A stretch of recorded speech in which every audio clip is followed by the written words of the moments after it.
All right, Heather, I'm doing super good. I haven't been binging. I've been listening to all these videos on thinking leads to eating. I'm getting how my lower brain gets in the way. And, all the lower brain chatter, this is all making perfect sense to me.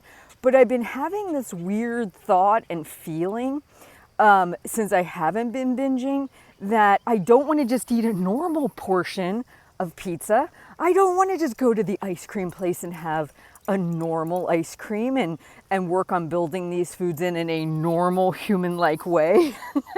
I'm getting this angsty message from my lower brain saying, no, remember when we used to throw ourselves into the pizza and the ranch dip and the ice cream with reckless abandon? Why are we not doing that anymore, right? We're feeling this almost longing slash maybe being a little pissy that we have to eat normally. I want to talk about this. I literally have a client right now. I think she's gone at least 3 months now without binging, and she was binging pretty regularly. She has been losing weight. She's been putting in all of her fun foods, eating them in a human-like way where she's actually sitting down and enjoying them. And she had shared with me that one Saturday, she ended up not putting in her normal pizza, her normal stuff, and she had this feeling of almost contempt that, she had chose to skip it, chose to eat something else, but her brain was just screaming at her saying, no, remember when we used to eat all these things in this large quantity and how good that felt? And I basically informed her that was, again, all lower brain. And your lower brain is defending its position in your life. Think of it very logically. Every time you felt discomfort, poop bag for Daisy, by the way, every time you felt discomfort, lower brain would show up. It would say, let's go get pizza. Let's make us feel better, right? There was a cycle to that whole situation. You've now gone a couple weeks, a couple months without doing it. You're going out and you're having those foods in a normal portion. Your lower brain doesn't understand the gray zone. It doesn't understand the place where you can eat normally, have a normal portion, and then move on. It understands extremes. It understands black and white, polar opposites. This, by the way, is why so many people stay stuck in the yo-yo cycle, right? They're either hardcore dieting or they're doing nothing. But there isn't this gray place, this place in between where you can actually eat these things as normal, human beings. So imagine now you had this system, right? You had a bad day, boss said something, emotional, feeling anxious, whatever. Your lower brain always offers up the solution. You always take it. There is a need, a seeming need for your lower brain. It produces a feeling of contentment, of good feelings in the moment you're binging. Don't feel like that after. I get it. And then it repeats that cycle over and over and over again.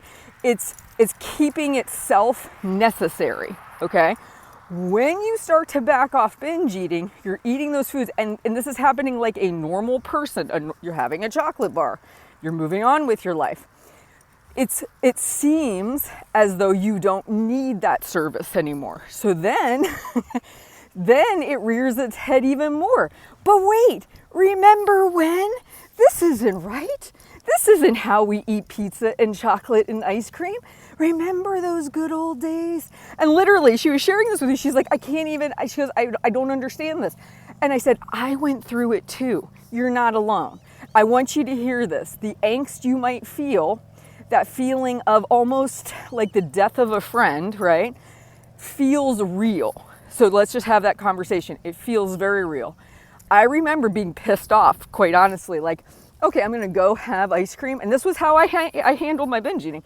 Went out, got the ice cream, sat down, ate a normal portion of ice cream, moved on with my day. But there was a couple days where it was like, wow, my lower brain was screaming at me. I felt really ticked off because I literally wanted to throw my face into a bucket of ice cream. And here I am eating a normal portion.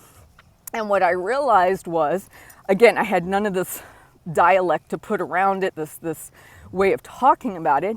But what I realized was, it was like I had to learn what eating normally felt like, and it felt very uncomfortable at first. Feels like the death of somebody you really care about, because you had this built-in system and it felt good to a point when you were doing it, even though it was ruining a lot of other parts of your life, right? And then as it starts to fade out, you feel a sense of like, okay, but what now, right? Like, I've got this, I still feel these feelings. I didn't binge, and I'm eating these foods in a normal way. This all feels very foreign to me. So I want to encourage you, push through it, realize it's your lower brain defending its position, like it's trying to make itself necessary. The more that you go without doing it, now I don't have that feeling now. I went through that phase for sure. And I had that experience when my client shared that with me, totally understood. But as you progress with this, your lower brain becomes less and less necessary in that way. You learn to manage better, eating a normal portion of it. Now, it could take you years. I don't know that for you. Like, I don't know the timeline, but I know I went through that phase. I know that it was difficult, but I pushed through. I said, okay, it's all right. We're just learning something new here, something you've never understood before, like that gray area. You've always overeaten ice cream or not eaten it at all. You've never really hung out in this realm of eating a normal portion of ice cream. So it's gonna feel uncomfortable. It's gonna feel weird, okay? And the hard part is that we make it mean more than it does. It's just like anything else. When you're learning a new habit, you get hired at a new job, you don't know how to do everything that they ask you to do. It feels awkward. You feel like you're on a spotlight, right? People are watching you. Things are happening that are unusual. But 6 months in, it doesn't feel that way anymore. That's how this goes, okay? So just know that if you've been doing well, binge-free, you've been putting those foods in intentionally, going out and enjoying them, eating them in normal portions. If you hear that almost fit like screaming going on in your head, going, no, this isn't how we do it. This is not the way we want to eat these foods. Know that that's your lower brain. It's just saying, hey, you still need me. I still have a purpose here. and there are so many habit loops that your lower brain serves up. This one can let go. It'll still show up in other ways. But what I just want to encourage you is to know that you are not that this is a completely normal part of the process. And all you have to do is just remind yourself, I'm learning how to stay in the gray. I'm learning how to eat normally, which is probably something I've never really learned before. And this is just my lower brain's way of saying, this is scary. This is not something we're familiar with. This doesn't feel good, right, based on our past situation. And it's not going to. And I just have to get through this. And then this will become my new normal. And I will be okay.